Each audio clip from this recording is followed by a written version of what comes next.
there are two fighters that are falling further and further down the pound for pound list, and I don't mean down like getting closer to number one. I mean falling down, like getting out of the list, or I guess you could say getting higher up in the list. But meaning they're getting a worse position each day that passes by. They're soon going to be off the list. What I'm trying to say. It's kind of confusing sometimes when you say lower, going down the list. Does it mean like they're getting closer to number one, or does it mean they're going off the list? Sometimes it's confusing. But what I mean is they're getting in a worse position each day on the pound for pound list, and they're gonna fall off the pound for pound list if they keep on being inactive. And there's two fighters I'm gonna talk about that are falling off that pound for pound list, and I know they're good, but still they are not fighting. And those two fighters are Mikey Garcia and Andre Ward. Both have legal issues, and that's why they're not fighting. So I don't really care.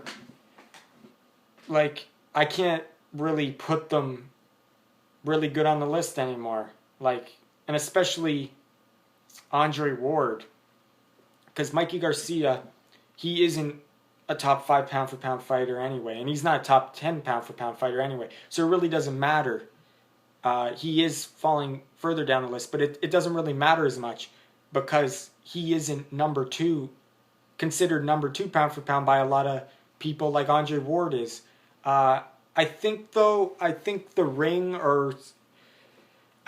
some lists did take Ward off number 2 now. I think they did. I think the ring put Klitschko number 2 now and Manny Pacquiao number 3.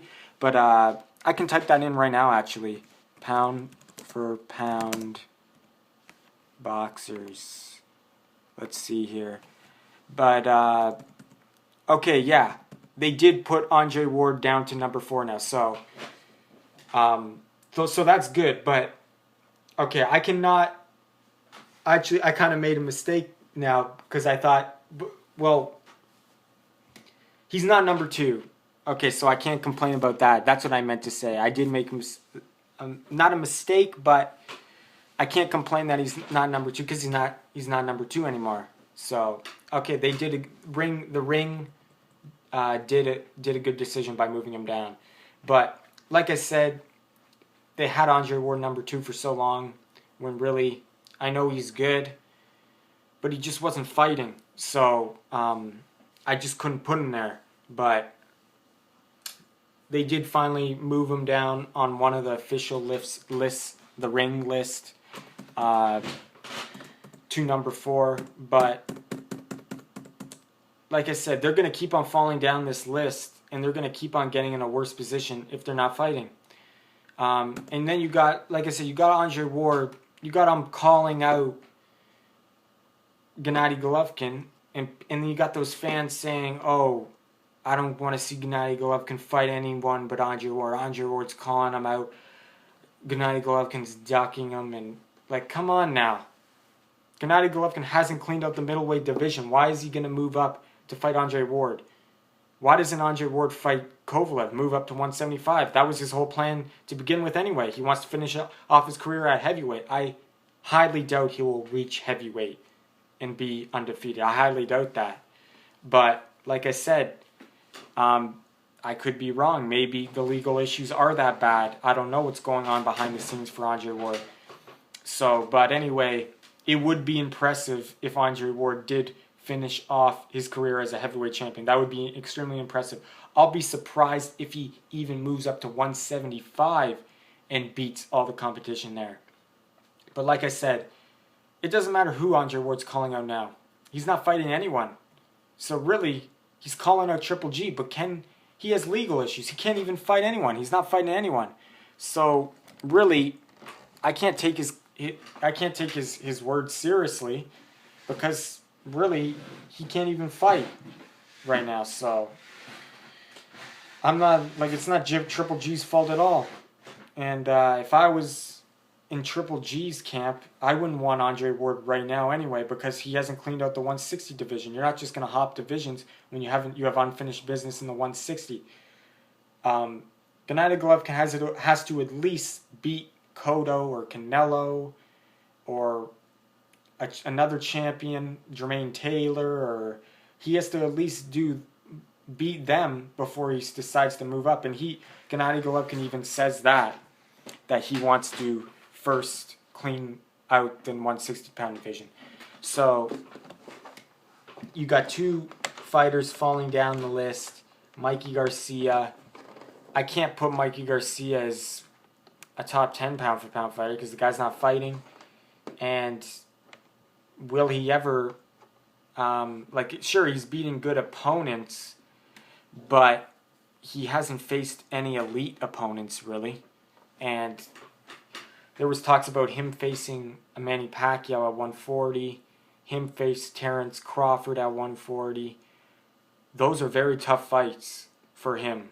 So he's got his work cut out for him if he challenges one of those guys. But anyway, Andre Ward's very good fighter. Impressive resume. Who do I think would win against him in Triple G? That's a very tough fight for both guys. And since Andre Ward does have the size on Gennady Golovkin and he's very skillful, you would have to give Andre Ward the advantage right now. And Andre Ward has beaten the better competition, so I'd have to give the edge to Andre Ward. But if Gennady Golovkin keeps destroying opponents and he destroys a Canelo or a Cotto, or he destroys a Lara, or he destroys someone like that, then I'll start leaning towards Gennady Golovkin. But right now, I'm going with Andre Ward. But when the fight actually does happen eventually down the road, I'm probably going to go with Gennady Golovkin. If Gennady Golovkin keeps on performing like that, and Andre Ward becomes more and more rusty as the days go by. But anyway, Mikey Garcia, good wins. Not as good as Andre Ward's resume, obviously. Mikey Garcia, though, he's shown some flaws, though. He's gotten dropped. He's shown in some vulnerability. And for him to move up in weight and challenge the really competitive weight classes like 140 and 147, Mikey Garcia's going to have his trouble. He's going to have trouble. And he's going to have his work cut out for him. But like I said, they're both great fighters, both good fighters. But they're falling farther and farther down the list because they're just not fighting. And I know there's at least setback videos of people saying Mikey Garcia's top pound for pound. If he was fighting still and he was beating guys still, then maybe you could say that. But he's not fighting. You can't put him there in the top pound for pound. And you can't even put Andre Ward in the top 5 pound for pound anymore, in my opinion. So, yeah, stay tuned for my updated pound for pound list. I'm going to be doing that soon. Yeah, so let me know what you guys think about their inactivity. Are they in your top 10 pound for pound? Mikey Garcia is definitely not in my top 10 pound for pound. Andre Ward, you could maybe put him in top 10 pound for pound still. But even then, I'm starting to maybe not even top 10 anymore, but because he's just not fighting. But anyway, let me know what you guys think. And it doesn't mean, I know Andre Ward has the potential to be number 1 pound for pound, but he's just not fighting. So, and Mikey Garcia, I don't think he would ever reach number 1 pound for pound, and that's my opinion. He's shown a lot of vulnerability, but like I said, he's not fighting enough, so I can't really say. But Andre Ward has proven that he can be a number 1 pound for pound guy. Mikey Garcia hasn't proved that, though. But anyway, they're both inactive, and they're both falling farther and farther down my list and everyone's list. So they got to start fighting, get the legal issues settled somehow. I know it's probably complicated stuff. I'm not there. I've never dealt with that stuff. I'm not in their shoes, so it's probably more complicated than it seems. So anyway, subscribe if you like my videos, and thanks for watching.